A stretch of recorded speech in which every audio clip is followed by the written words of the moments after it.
This is starting the second Be'er Sheni of Be'er Hagolah. I didn't bring my glasses. He starts with a little introduction. He says, Be'er Hasheni Maim Tahoirim Mirim Gale Yam Akirim. So in this, where the pure waters, you can in the pure waters you can see the waves of the dark waters, or the polluted waters. Vehem Slilin Zachim Abarim. But these waters are pure and flowing and clear. Nikol Iruv Nibdulim Shmirim, from any mixture of anything else, sediments, whatever. Shmirim, right? Sediments. Mitziloisav loy yordi zurim. In its depths, the strangers do not descend. Noisnim da'as lepesuim v'arim, that gives knowledge to the foolish, the fools. Yufim lolev le'naim e'irim. They're beautiful for the heart and for the eyes, and illuminating for the eyes. Okay.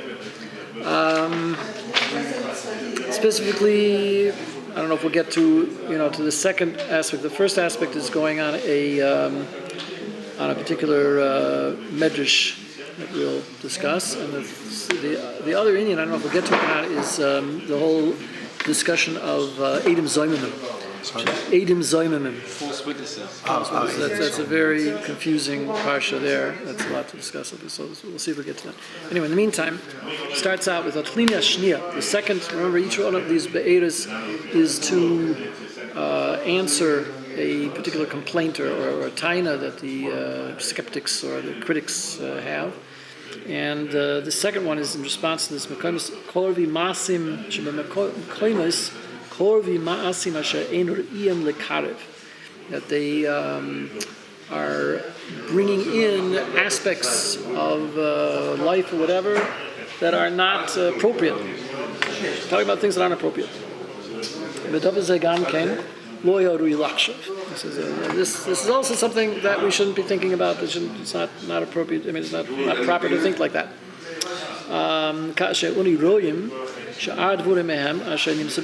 So in other words, this whole thing is based on he's only going through a limited number of investigating a limited number of cases, of situations that are difficult to explain in Chazal. But he's expecting that a person is going to learn out one from the other. In other words, if you see the wisdom and the godly thought process of the Chachamim in certain instances, so we should learn out from that the rest of it is also like that. So learn out one from the other. So he says that if we already seen the brilliance and the nuances and the subtlety and everything of the thought of the Chachamim, then you go and you find certain things that seem to be that we can't explain so well, and we don't understand their lush and why they expressed it that way or whatever. You just assume that they knew what they're talking about. Don't all of a sudden builds credibility. Yeah, but it's right. And but if a person's has some kind of understanding and intellect, they'll understand that they shouldn't. That they have to be like Dan Lakaskis. They have to assume, rather than assuming that things are to take things at face value when they don't seem to make sense. Assume that there is something behind them, and then go further to try to look for that if possible. But don't assume that something that looks confusing is actually because they don't know what they're talking about. Just don't. And that's the general problem with all the critics, Bible critics, rabbinical critics, whatever they are. All of these, they always had problems with despite all the beauty and the depth and the understanding and the wisdom that are obvious in so many places, they'll find other examples that they don't understand, and they'll just assume, well, it must be that that since we can't understand the pshat, so therefore there must be anything behind it. Really, they should be thinking the opposite, because we've seen already that they already have a track record. The Rabbanim already have so many examples where we see the subtlety of their thought. So by him bringing out the deeper kavanas of what they're really talking about and showing how on the surface it doesn't look like that, but if you look deeper, it really is like that. So you should learn out from that all the other places are also like that. That's all he's saying. Anyway, so the Kilim Div, Kilim Devurim Sadikim Mishptei Emes. So they're all, righteous words and dinim of truth. The in kain rui lachsha kishar divrei l'shayhi bruchak meineim, things that that look to them to be kind of far out. Is nimshach hakol that they're part of this whole picture, though, part of the completeness of the rabbanim, that they that they knew what they're talking about. Anyway, ki ein sufek mashemira divrei chacham rechoikim. So in those cases where it looks like it's really far from us, what they're saying, bishel chilif madregas hachachma. It's because of the differences between levels of wisdom. There are many different levels of wisdom. It's not just all one thing. Because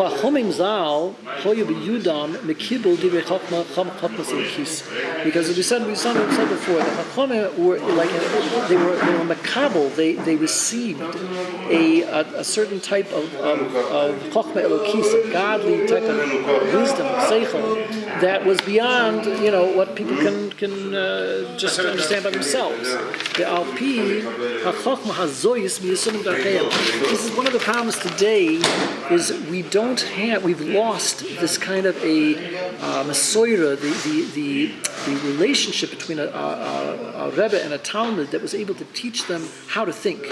It was not just just to give a shiurim and to explain individual inyanim, but to understand a whole mahalach, a machshava, a system, right, and a system of learning, and a system of analyzing, and a system of bringing down, how to bring down chachma that they understood, and it's kind of benifsik. I mean, you have certain chains, certain shittas that have developed over the years that try to pass down from one Rebbe to the Talmud, a certain approach to Messiah, an approach to how to. And again, it's an approach of how to analyze. It's not just this one said to this one, and this was repeating what he heard from someone else. It's a method of deduction, right? And that's what distinguishes learning Gemara from learning Mishnayos or learning Halachos or whatever. That Gemara is an analytical process, and things that and for care, because the things that we don't understand is a stimulus to look deeper into. And that's what we're saying here.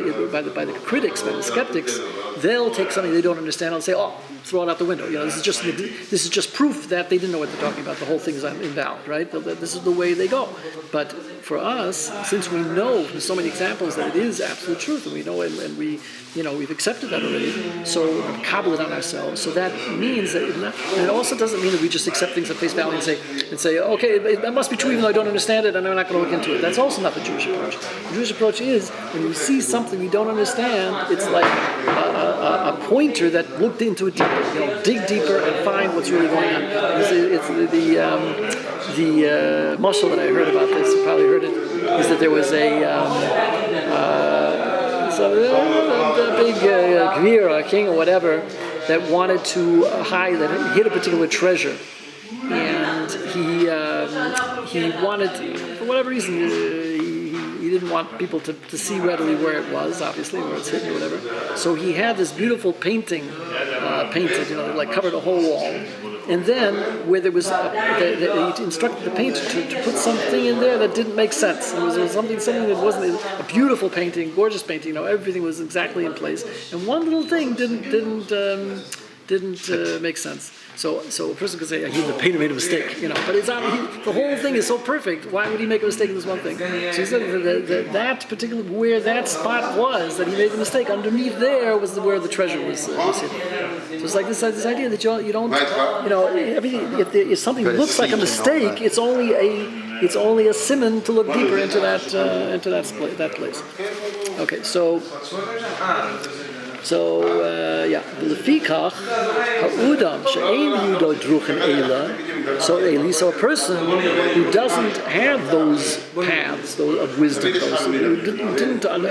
wasn't the kabel those druchim, rak druchim tivi and the seichel anoishi. All he has to work with, like the scientists, and the rationalists, all they have to work with is alpitevel, the natural knowledge or natural intellect. But not this godly intellect that we're talking about, something that's higher than Teva. So he's just a Seichel Anoishi, a natural human intellect. So they don't understand it because they're two different levels. There's a godly Seichel and a godly Chochmah, and then there's this human Chochmah and Seichel, which is just not, they're just two different wavelengths. So you transcendental and physical, material. Kind of like that, yeah, right. So you can't judge out one from the other. So obviously that's where this distance comes from. This sensation of distance that they're so far from us. It's because they are far from us, but they're ahead of us, they're on top of us, even though then we want to think that they're below us. So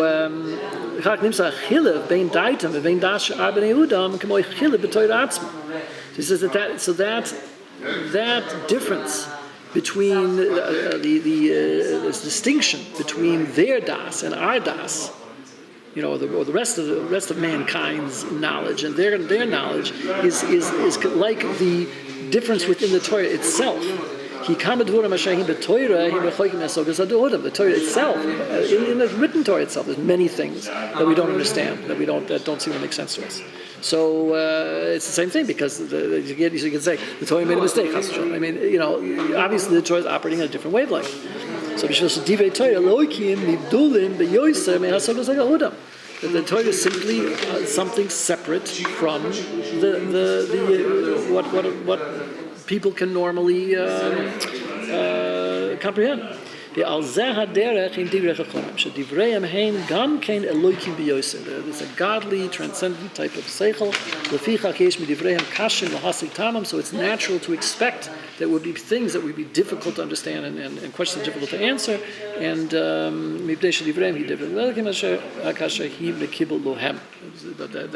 but everything was something that they themselves were makabel, and they're working in a certain derech.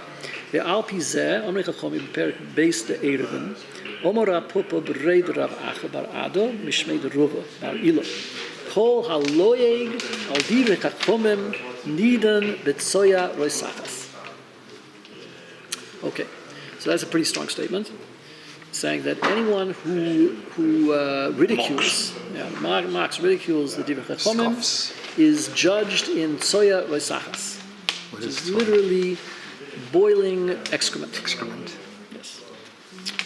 Dichsiv, and he brings up a pasuk from Koheles, V'lahag harbe yegias busar. So the yegias busar is referring here to the idea that something that is expelled from the flesh with yegia, with some effort, right? Pressure, whatever effort. So that's referring to the tsoya. Okay, so it says Omar Le, so then the Gemara goes on. Omar Le miksi v'lag. So according to this, they say that the Chassidish drushas change around the words to what they actually are in the pshat. But in this case, this is back to the Gemara. As he's saying, he has a taina. What do you mean lahag? The word is lahag, and you're changing to laag. So lahag doesn't mean laag. What is lahag? Laag is ridicule, and lahag is actually called haloyeg bohen. The word lahag is referring to the word loyeg, which means meditate, or look deeply look deeply into something. It's called loyeg. So he says, so he darshans it. Kol haloyeg bohan, everybody who exerts effort to figure these things out, toyem ta'am busa adkam, that he feels like the flesh. He feels he tastes the flesh of the thing. In other words, it's if you just kind of learn superficially, so it just kind of you don't really taste the real time of learning in the Torah. If you really put effort into it, then you really feel the depth of it. So I used to have this thing, where's the beef? It's like where's the mamoshes to it? The flesh is something that refers to that. Okay, v'loi bu. Okay, so now he's going to explain the Gemara. V'loi bu ruva lachlek al rapupa rak beferish akusiv. So when Ruva comes to with his machlokes, he says it means something else. So he's just talking about the actual literal meaning of the pasuk.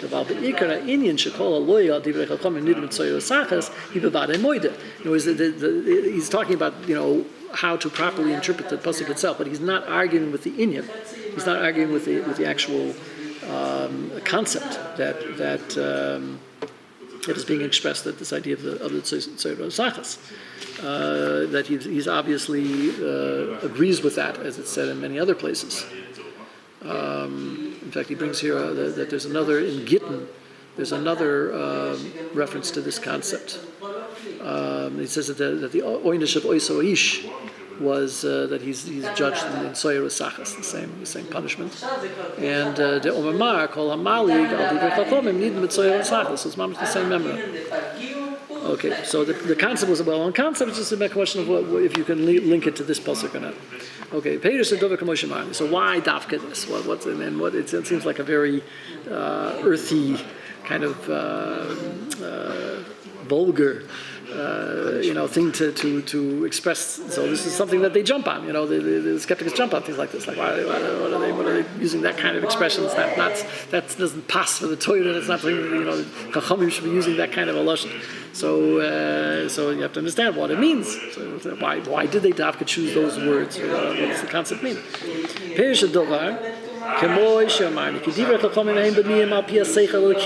That this is really coming from a godly seichel.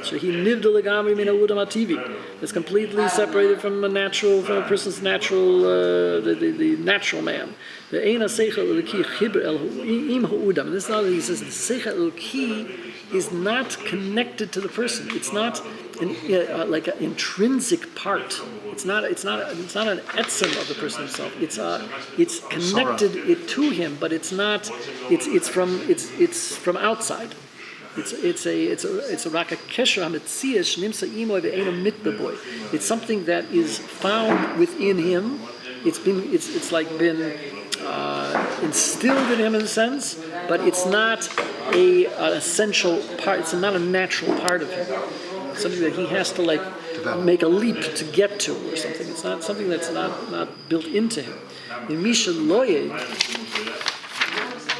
al diva chachonim misrachik yaseichel elki hazeh hanivdol min ha'udam agashmi shehi memal elyonim min ha'udam ativi v'nivdol mimeni. So he says that a person who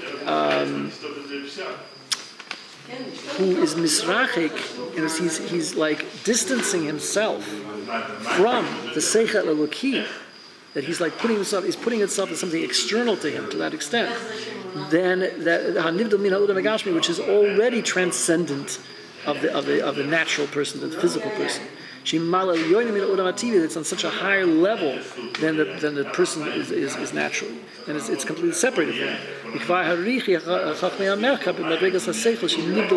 seichel is completely separated out from the person. It's something completely different. It's a separate entity. So a person who's ridiculing that seichel, which is so far from the person, so that person who is ridiculing that seichel eliki, he ends up that he is medabik himself. He's connecting himself to the exact opposite. What is the exact opposite? There's two things that are completely separated from the person.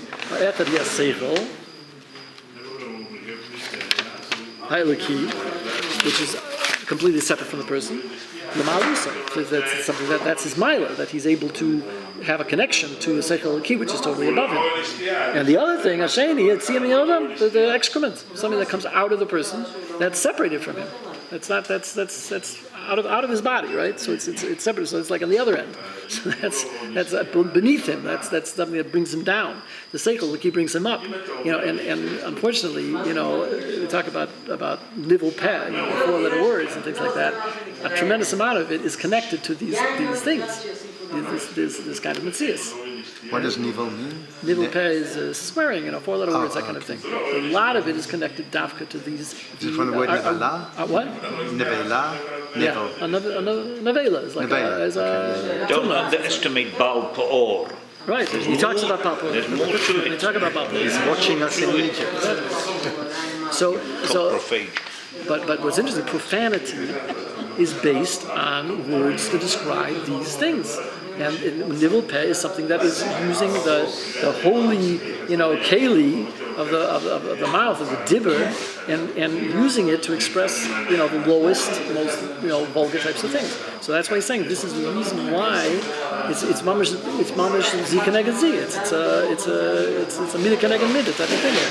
Just like the person is separating himself from the thing that is external to him, which could bring him up.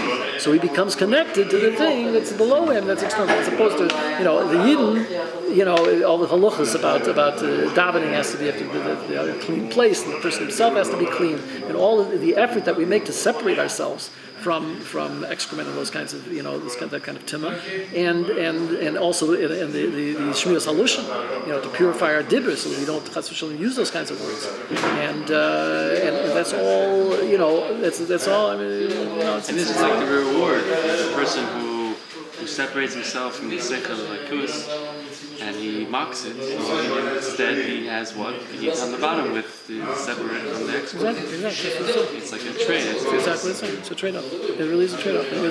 It's virtually automatic. It's virtually an automatic thing.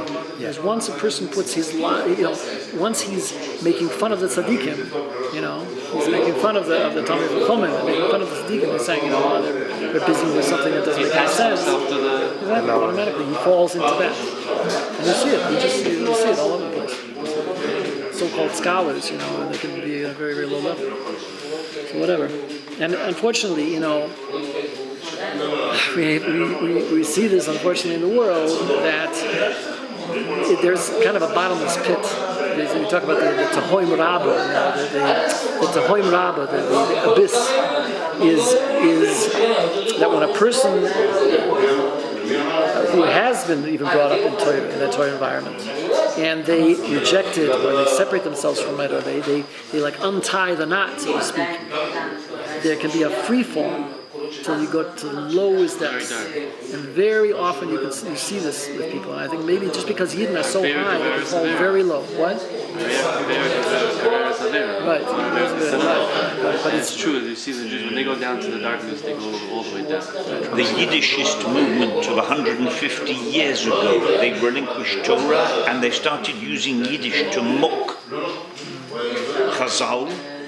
And it's finished now, but I remember the tail end in Dizengoff, there was still some in the early 90s, the tail end of the Yiddish, and the Yiddish was profane of the lowest level. I believe it.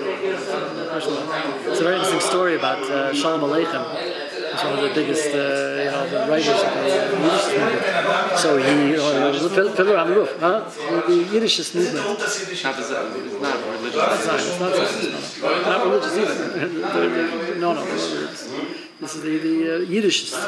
So they believed in Yiddish culture, right? So they want to promote Jewish, Yiddish literature and Yiddish theater and Yiddish all the Yiddish.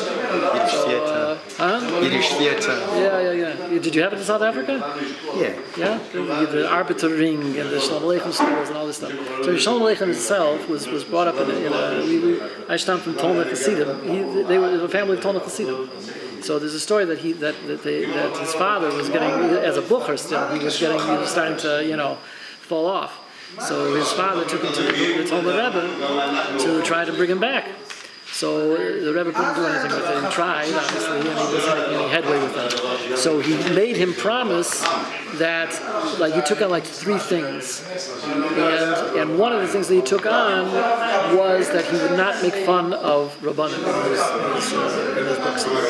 Shalom Aleichem. Yeah, Shalom Aleichem. And apparently he did that.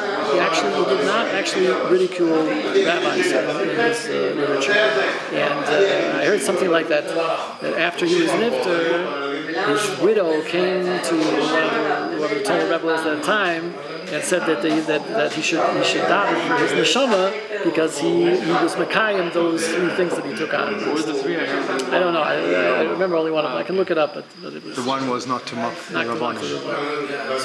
So at least that was a limit skis for Isaac him. Bashevis singer. Yeah. That's something else. A Nobel Prize, and he was a vegetarian. Anyway, we'll get He to was that not a too. good man. I loved Anyway, his writings. it was all. Yeah. Okay. So kasher loy al devazeh she nivlo malo he was talking about he nivlo na hepatze. The she nivlo in a little bit he sees so she tzayros. So he falls into the thing that is the lowest aspect of the person in terms of something that can be separated from him, because it's also not an intrinsic part of the person. It's something that's excreted. That's we get rid of it, but the waste, But on the other hand, he's connecting by not connecting himself with that. He's connecting himself with that.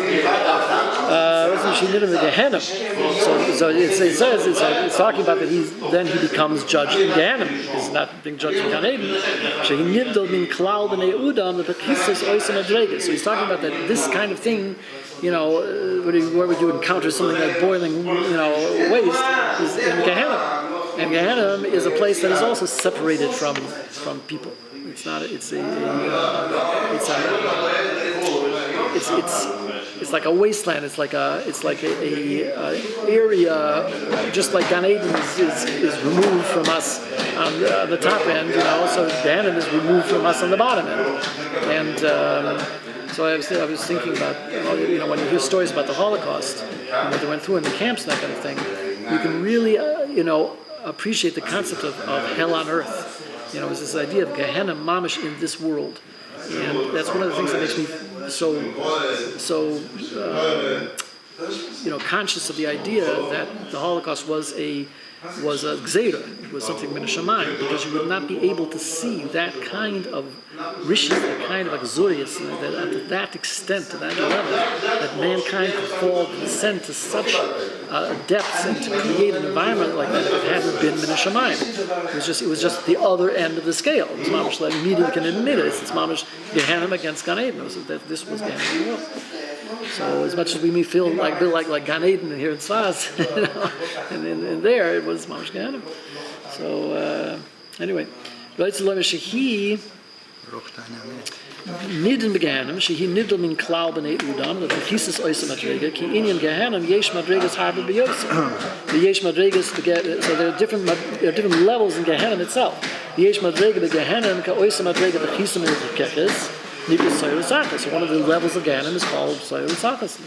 This is the what's going on with it. I mean, it's all figurative, obviously, but this is, it's connected at that level. So this level of Gehenna in which these skeptics, these scoffers, are judged. El madregas tzadikim, sheish the tzadikim achar hamisa. So compared to the madrega, the level that the tzadikim go to after they pass away. So that's like again, it's compared to that motion. It's completely separated from the person, and shenidoinim ba hamaligim and madregas called tzadikim. So this is the again.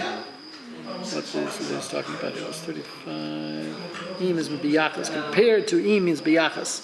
It was compared to the madrega of the tzaddikim. This is where the madrega of these rishonim that are going to that area. So now he's saying that these people themselves, the scoffers themselves, are separating themselves out from the rest of mankind, and they become like a select group of people that are like separated, just like the tzaddikim are a select group which are separated, to the Maila, they're separating themselves to the lower level. In fact, not only were the Yiddishists like this, but the Maskilim were also very much like this. Oh, very much. That they were constantly trying to, Judaism is old-fashioned and it's primitive, and it's rather than seeing the brilliance of the Torah, they totally wanted to make Yidden. They tried to shame Yidden. I mean, they traded truth for the glitter of your lifestyle. That was what it was. Or the intellectualism. Yeah, but that's the thing with intellectualism. You can't trust someone who's intellectual if he's under the power of his desire. It's not coming from a pure place. It's not coming like pursuing truth. Right. But it was they were attracted to to something that looked to them to be on a very high level, and they looked at Yiddishkeit as being beneath them. A high level of seichel, of intellect, but not of kedusha. Exactly. So they denied kedusha altogether. And they used their intellect to draw people away, to mislead people.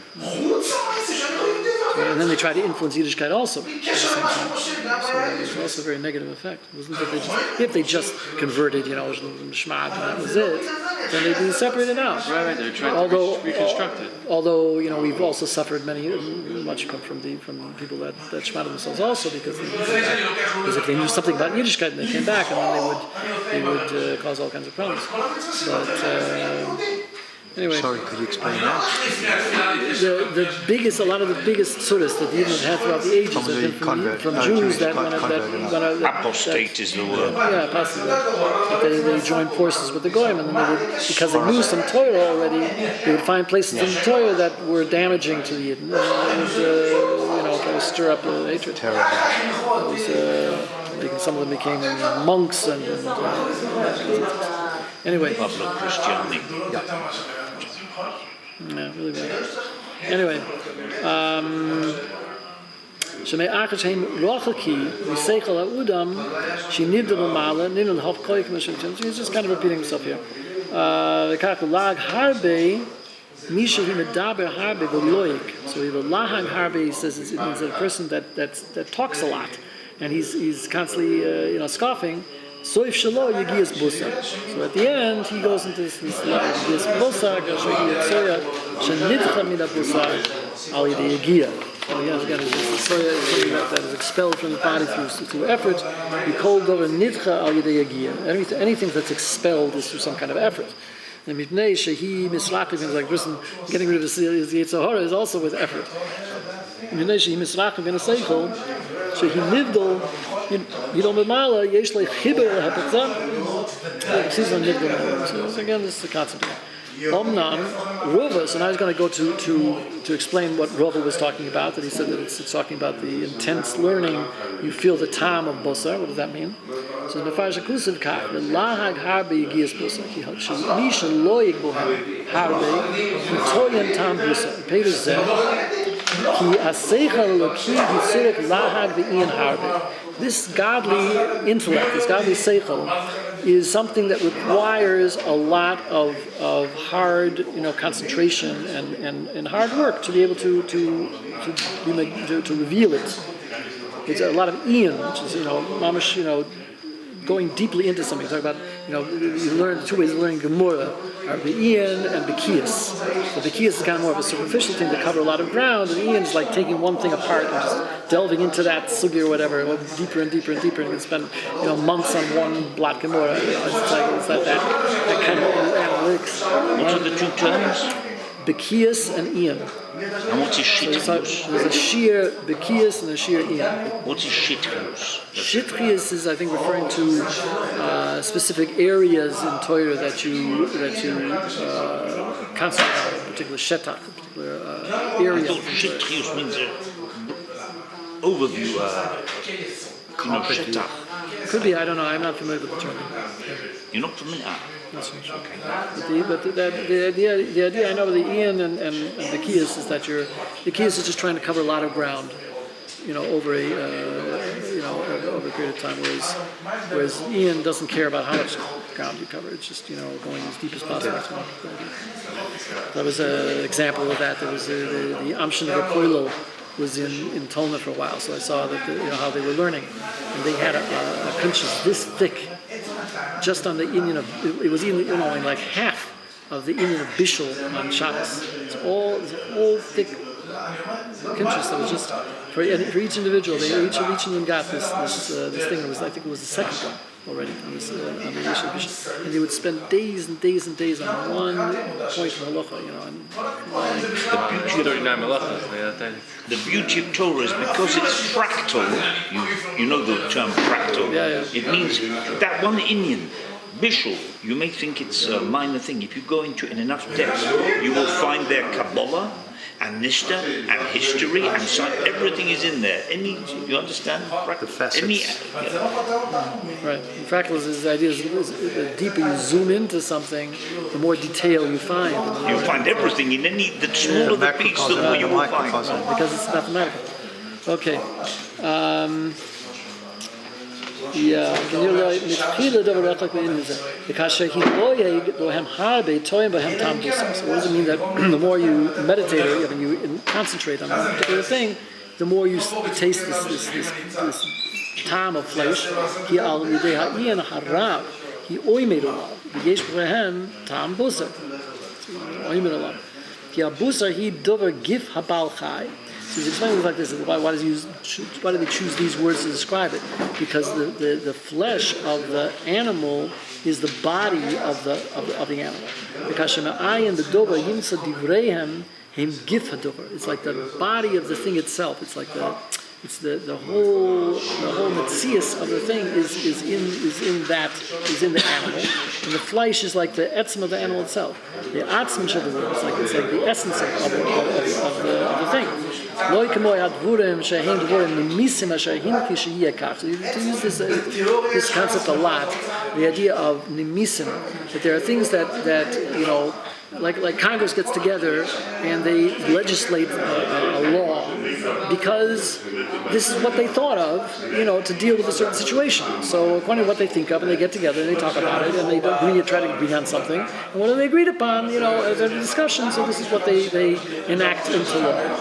But it's not talking about the etzem of the dover. They're not trying to you know, conceptualize the Indian that they're dealing with and get to the essence of it and understand what is the essence of the problem, the essence of the solution. They're just trying to figure out something that'll work, even if only temporarily, you know, out of their own, you know, wherever they're holding. And of course in politics, you know, there's all kinds of other considerations as well, but they're probably more important than whether it's really safe or not.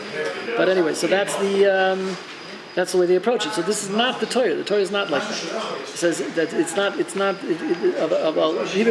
and give the etzem of Torah. It's mamish getting down to the nitty gritty, the source and the essence of the thing itself.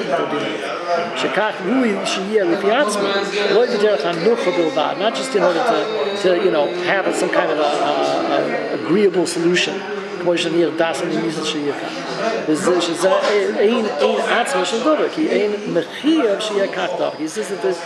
that when you get to the etzem hadover, it's mechuyev to be like that. There's a certain obligation that it must be like that, because that's really what's at the core of it. That's the way it was created, with that in mind. That's what's going on, you know, in the source. Whereas if you're just doing something to get by, you know, to figure out some way of dealing with the problem, then it could be anything. It's not necessarily that. You could find a different solution. But here it has to be dafka one way, because that's the etzem. If you got home of a lag harbi yagiyas busar, shekasha me'ayin yageh bohem, he yagiyas busar, she'oimer al did, because you're putting in yagiya, you're putting in this effort to get to the bottom of it. And you see this also because in the process of learning, you're going back to psukim. You're always trying to find the etzem solution in other psukim, which are dealing with in times.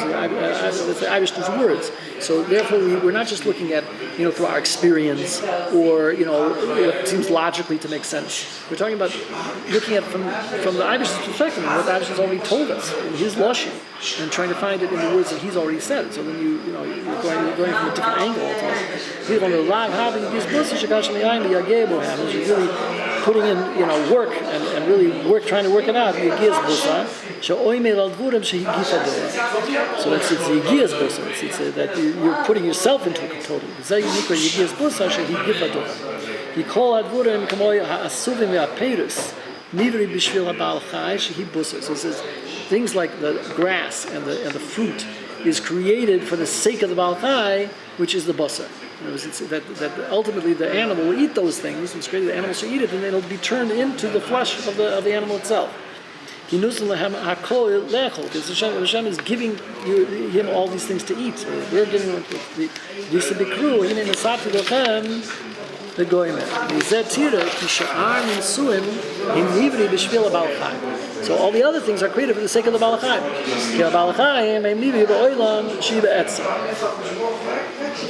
So that shiva etzem.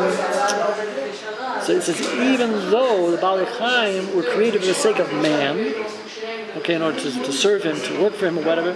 So it says the heinous were wiped out during the Mabul, right? In the flood.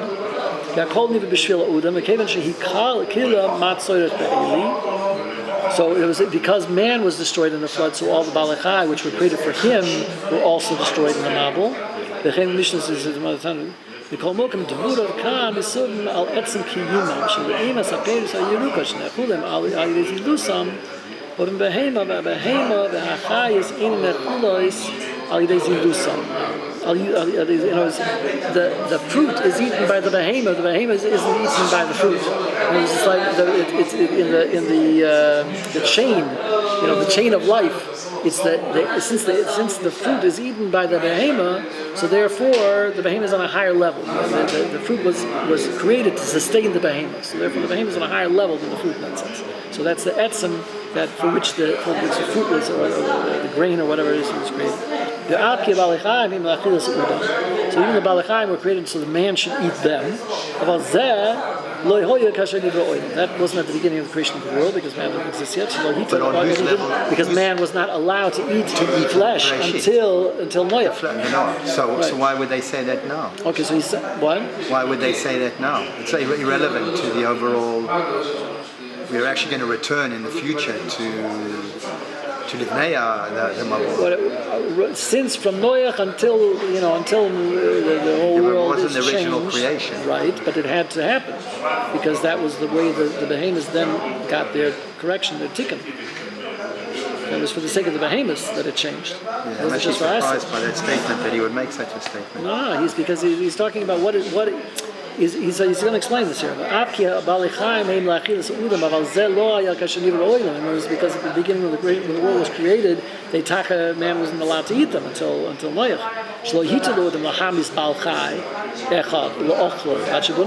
Says the Pedish. Explain somewhere else. So he brings that here.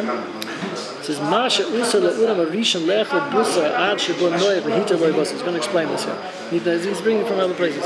Nipneki udam al shem ha'adoma. Man, the word Adam comes from Adoma, from the earth. Vehi bifrat nivra min ha'odom, and he was an Adoma. He was created from the earth. V'chein kol asar doiris ad Noach mis yachasim al Adoma. So the first 10 generations until Noach came from the earth. Ad sheba Noach v'tikra isha Adoma. And Noach was called the man of the earth. Noach already conquered the earth in a sense. And then he wasn't from the earth; he was above the earth because he created the plow. He was the one that learned that developed methods to be able to work the fields. He was misgaber on the earth itself. Because the David Zayidiyah ki achomri. So the physical does not have any kind of existence opposed to the madriga that's the transcendent madriga. The actual key is considered as if it doesn't exist. The material compared to the ideal, so to speak, the tzura, as opposed to the choym, as opposed to the tzira, the choym doesn't have any existence. Given it's a choym, because that means we're not choym. Because the chomer, the physical, is physical, and the tzira, the spiritual, whatever, is completely separate from it. The kach lo hita udam arishan habusa. So that was the reason why Udam Arishan wasn't allowed to eat the busa.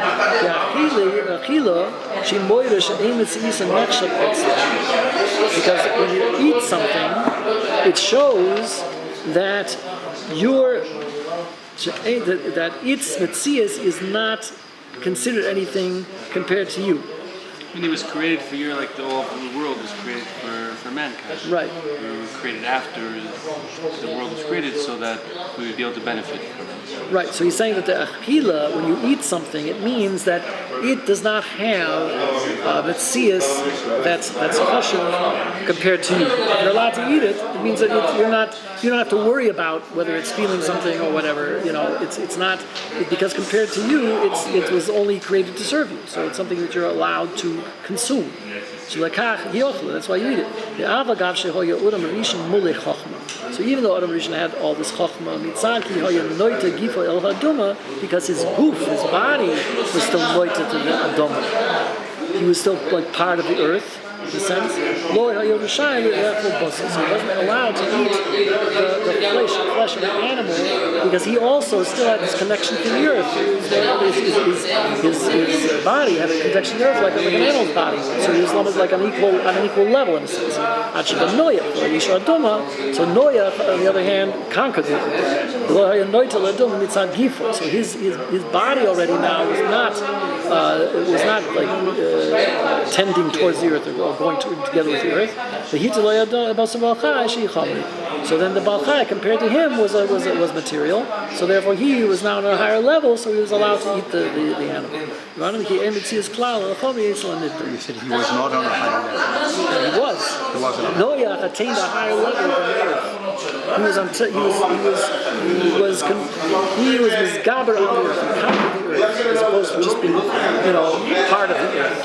So it could be talking that's the reason why a lot of these vegetarians feel that they are at one with the earth. They're all the same, all on the same level. So how do I have the right to eat an animal?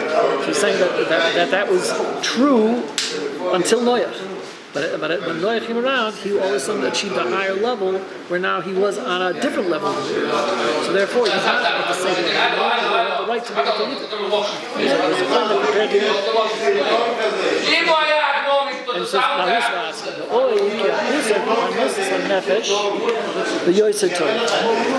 So also the flesh is the... Sorry, you must speak louder. Sorry, we're going to have to get you a speaker, like Rabbi... Megaphone. No, like Rabbi Yitzchak Ginsburg, a proper speaker. A couple more lines here, okay? So anyway, so he says, we move a little closer if you want. Still not good enough, sorry. I have competition. Hopefully we'll go back to the original seating arrangement soon. Anyway, so go to Devurim Atzmiyim. Oh, wait a second. Skip something. So even though the Baal Chai was for the sake of eating, for the person, for the man to eat, it says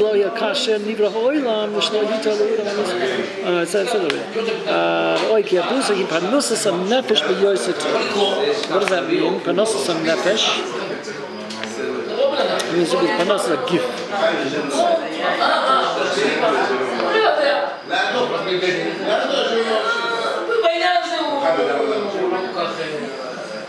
But the flesh is for the sake of the panasa of man. I guess that he should be able to use it, whatever. So seichel, the chediva chachomim, hem panasas seichel v'yosatah. So in the same sense, so just like the flesh is the panasas of gift that keeps the man's body alive. So the divrei chachomim are the panasa of the nefesh, of the seichel. That's what keeps our seichel alive.